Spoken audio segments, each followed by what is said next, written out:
Assalamualaikum warahmatullahi wabarakatuh.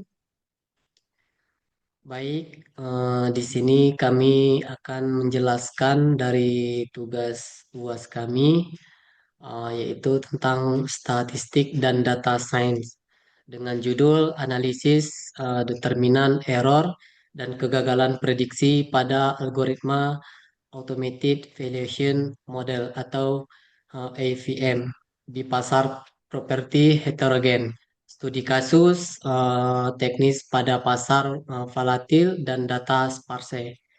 Penulis Firman Hidayat dan Muhammad Fitra Hamidi, Magister Ilmu Komputer Universitas Lancang Kuning. Baik, untuk latar belakang dan fenomena proteknya, yang pertama itu adalah evolusi penilaian, yaitu pergeseran dari penilaian manual atau konversional menuju solusi berbasis analitik data atau PropTech. Yang kedua yaitu efisiensi AVM. Secara teori, 90% lebih cepat dibandingkan penilaian manual. Biaya operasionalnya jauh lebih rendah. Cara kerja mengagregasi ribuan data transaksi historis menggunakan regresi hipnohedonetis atau ensemble learning.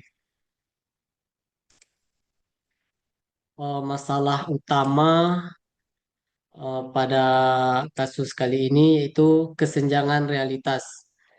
Kapasitas teoritis algoritma sering tidak sejalan dengan realitas pasar dinamis. Kemudian asumsi linearitas. AVM mengasumsikan pasar bergerak linear, padahal pasar properti sangat heterogen dan penuh noise. Bukti empiris. Kegagalan fatal memprediksi validitas harga, dampak penutupan divisi PHK 25% karyawan, dan kerugian akibat overpaying aset. Tujuan penelitian ini adalah mengidentifikasi faktor fundamental penyebab kegagalan prediksi AVM, menganalisis keterbatasan teknis dan data yang menyebabkan distorsi nilai atau error, memberikan rekomendasi pengembangan model valuasi yang lebih rebus.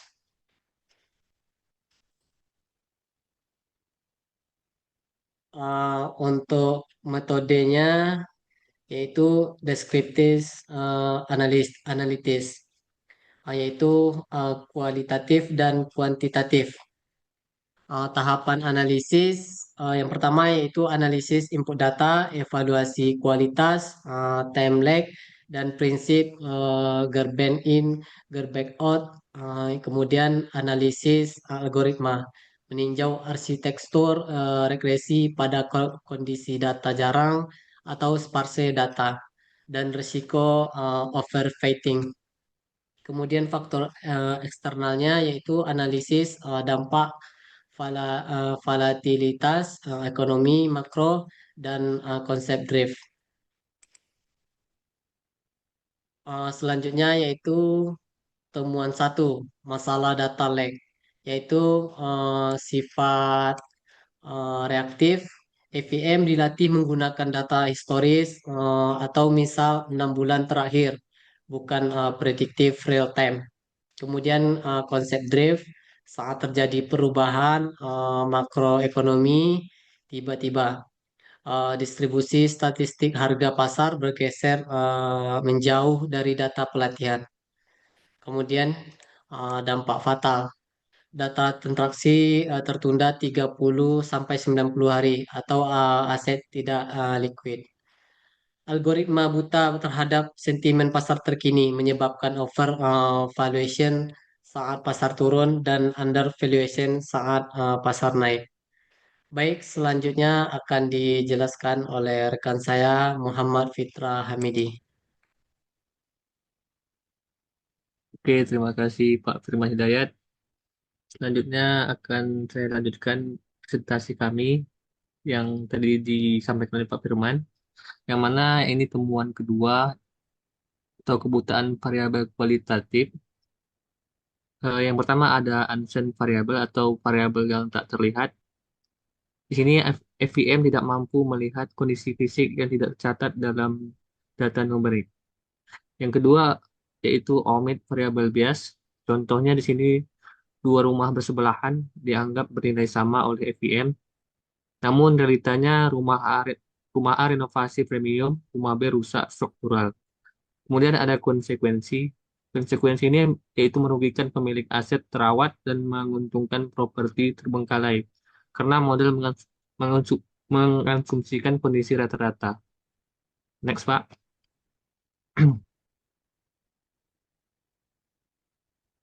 Nah, ini bentuk perbandingan dari input FEM versus realitanya. Yang mana di sini ada contoh tabel yang kami tampilkan yaitu ada eh, tabel kolomnya ada variabel input FEM, realitas lapangan, dampak error. Kemudian ada row-nya ada interior, struktural, dan lingkungan.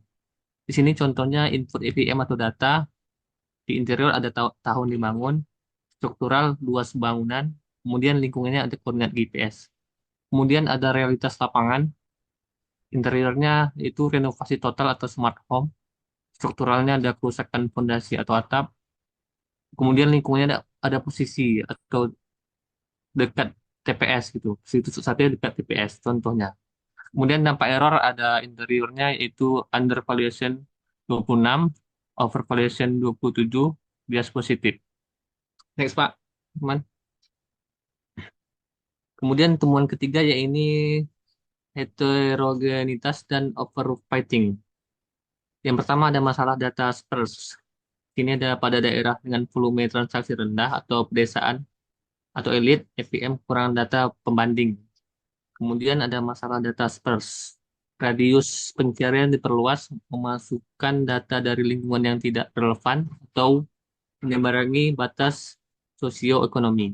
Kemudian ada overfitting, model menemukan korelasi semu atau spurious correlation. Contohnya harga tinggi dikaitkan dengan jenis pohon, padahal karena gentrifikasi. Sifat black box membuat logika kau- kausalitas sulit divalidasi oleh manusia. Next. Nah, kesimpulan dari artikel kami ini, yang pertama ada akar masalahnya, kegagalan FVM bukan pada komputasi, melainkan kegagalan representasi data. Kemudian yang kedua ada keterbatasan. Algoritma tidak bisa memprediksi variabel yang tidak dimilikinya, dan pergeseran psikologis pasar yang belum terekam. Kemudian kesimpulan yang terakhir ada overfitting. Sini model menemukan korelasi semu atau spurious correlation, contoh harga tinggi dikaitkan dengan jenis pohon, padahal karena gentrifikasi. Yang kedua ada sifat black box, membuat logika kausalitas sulit divalidasi oleh manusia. Eh, Sekian presentasi dari kami. Kemudian kami akan menampilkan hasil atau artikel kami dalam bentuk format JSON. Boleh di-searching Pak Lukman.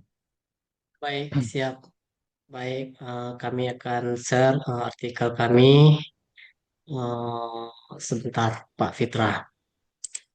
Oke.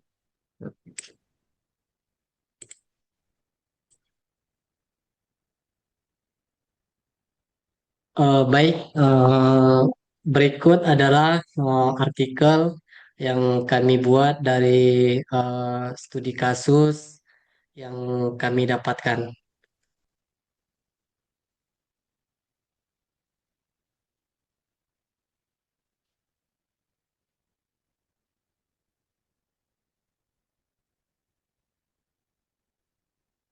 Ini adalah isi dari studi kasus yang kami masukkan ke artikel kami. Ada lagi yang perlu ditambahkan, Pak Fitra? Di sini kami memilih tema yang kedua ya Pak Firman.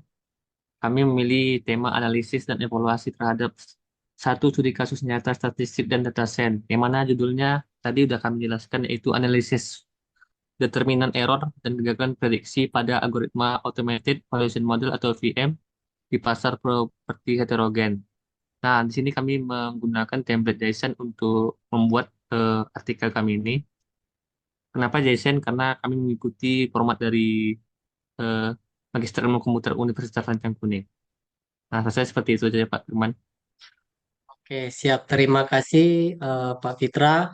Demikianlah Oke, hasil presentasi kami dari tugas UAS kami, yaitu analisis dan data science. Sekian, terima kasih.